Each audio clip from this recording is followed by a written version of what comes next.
Welcome, movie lovers. Today, we explore the inspiring 2016 film, Hidden Figures.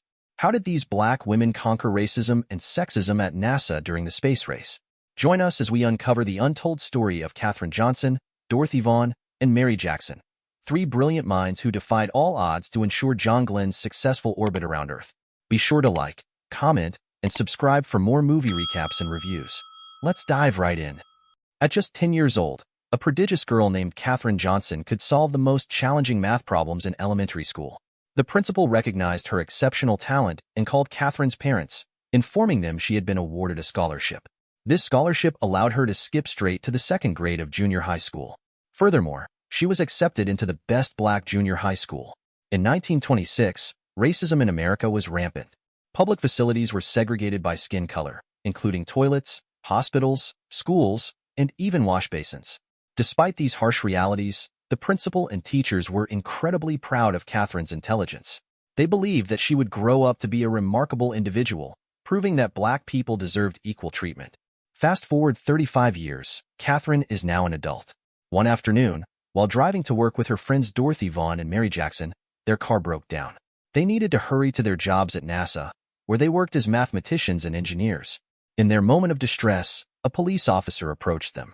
At that time, black people were often viewed with suspicion, and stopping on the road could lead to arrest. Mary quickly explained to the officer that they worked at NASA and that their tardiness could jeopardize an American rocket launch. Understanding the gravity of their situation, the officer decided to help them.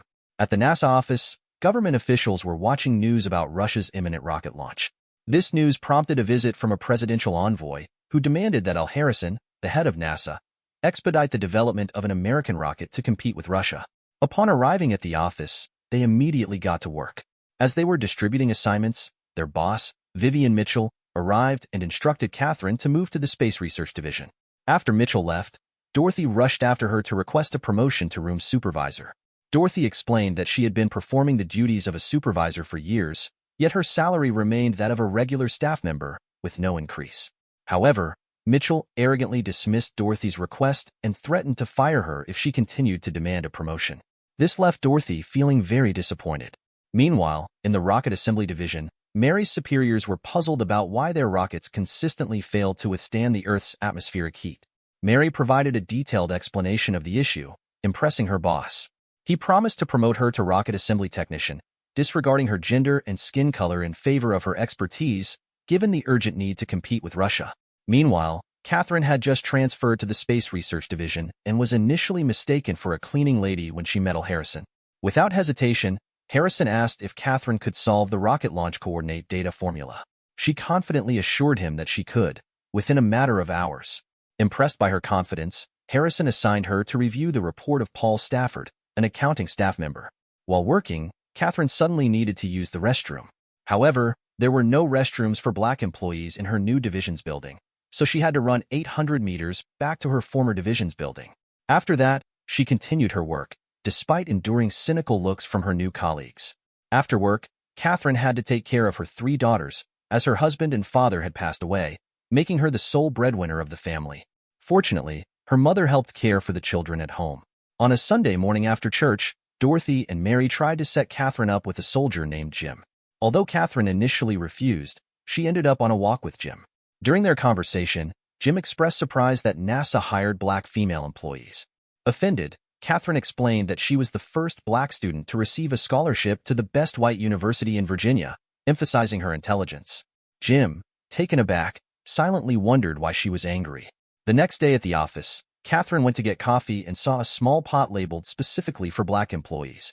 She sighed inwardly but remained patient and returned to work. Not long after, Paul Stafford came over with a file containing the formula.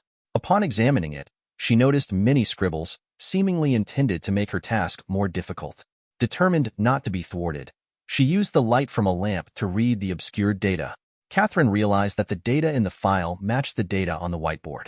To make things clearer, she chose to work directly on the blackboard. When she took a break to go to the restroom, Al Harrison, Paul, and the entire research team were astonished by Katherine's calculations. Despite their prolonged efforts to solve the formula, she managed to complete it in mere minutes. In Harrison's office, Katherine was being interrogated by several employees. Paul asked how she could solve the formula despite his numerous attempts to obscure the data. She explained her process in detail. Impressed, Harrison reprimanded Paul and instructed that from now on, Katherine should be given all necessary data to expedite the project's completion. During a break, Vivian Mitchell approached the group and asked if it was true that Mary wanted to be promoted to rocket assembly technician. Mitchell informed them that Mary's application was denied because she didn't meet the main requirement, being a graduate of a white university. Despite her qualifications, Mary remained silent, hurt but unable to do anything. A few days later, Dorothy took her 2 children to the city library. While selecting a book, she was reprimanded by a woman who told her that the library was not a place for black people. Undeterred, Dorothy discreetly took a book and later advised her children that if they wanted to be respected when they grew up, they needed to be smart. One night, Dorothy hosted a party at her house where Katherine met Jim again. Jim apologized for his insensitive remarks at their first meeting and invited Katherine to a romantic dance to make amends. His sincerity touched Katherine, but the dance was interrupted by radio news reporting that Russia had successfully launched a rocket, completing an orbit around the Earth. The room fell silent. Early the next morning, Harrison announced that everyone would need to work overtime until they successfully launched an American rocket into space. Despite their continuous efforts, the rocket tests still failed.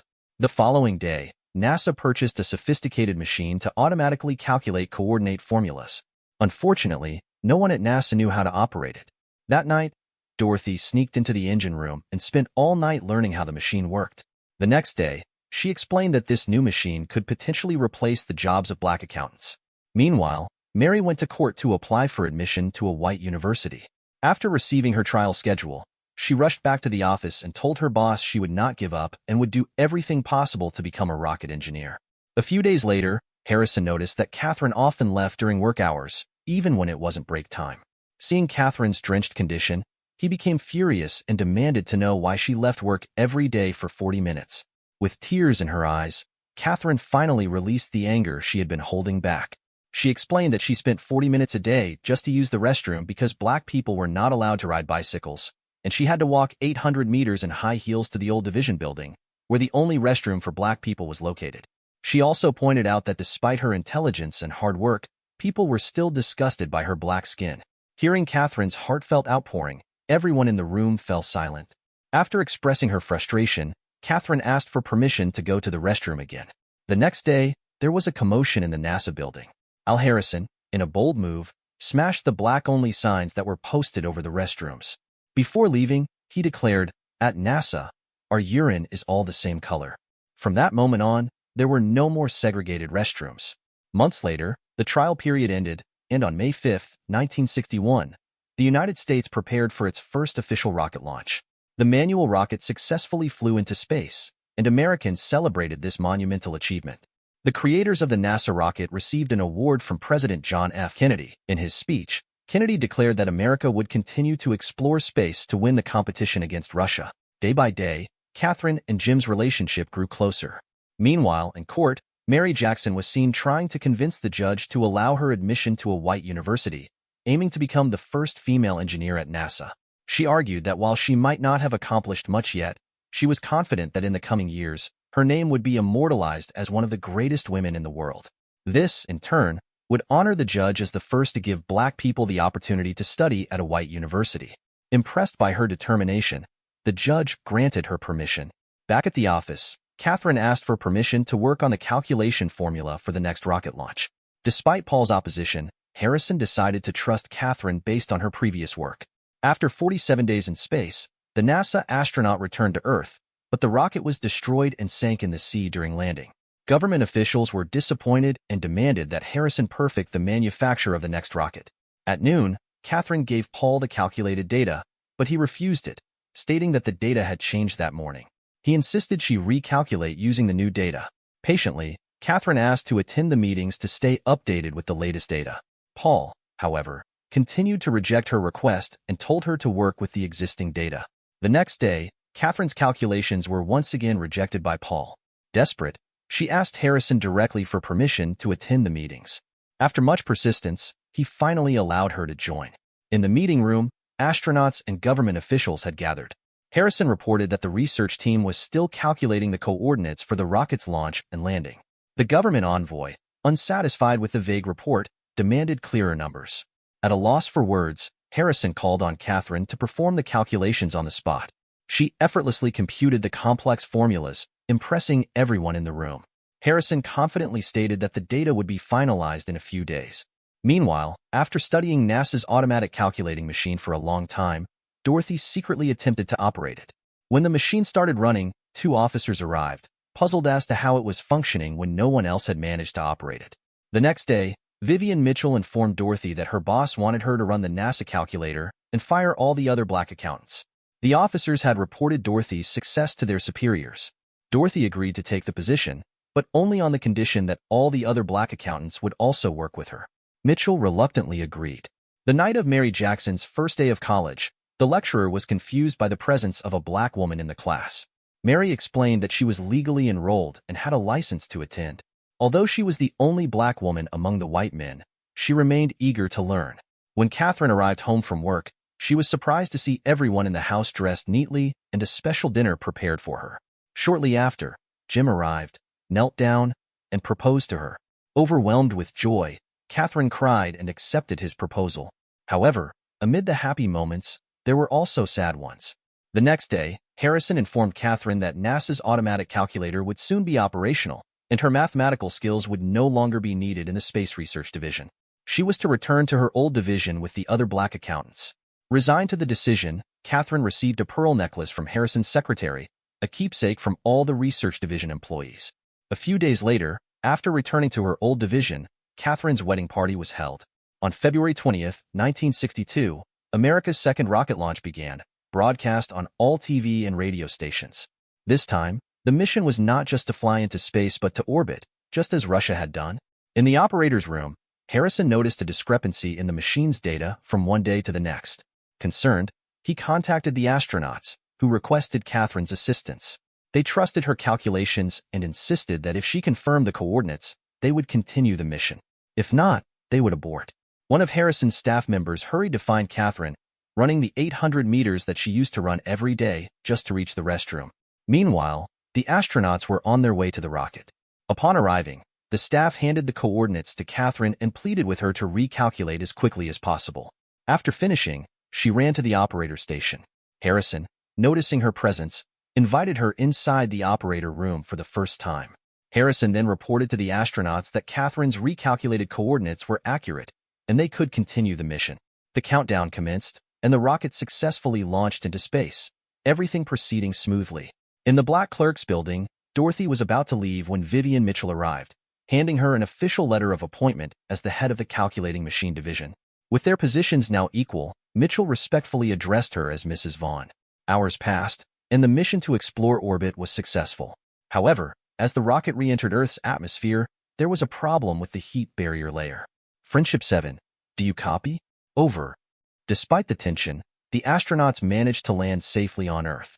The rocket remained intact, landing exactly at the coordinates Katherine had calculated. The nation celebrated the success, and Harrison approached Katherine to congratulate her, jokingly asking if they could fly to the moon. Confidently, she replied, "We're already there, sir." The movie ends with this triumphant note. Hidden Figures is an inspiring true story that highlights the incredible contributions of African-American women to the space race. It's a powerful film that showcases the strength of perseverance, intelligence, and teamwork against the backdrop of segregation and discrimination. With standout performances by Taraji P.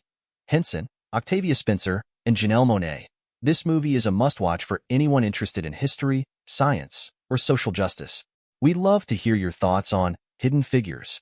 Drop a comment below and let us know which movie you'd like us to recap next. If you enjoyed this video, don't forget to hit the like button, subscribe, and ring the bell icon to stay updated on all our latest recaps and reviews.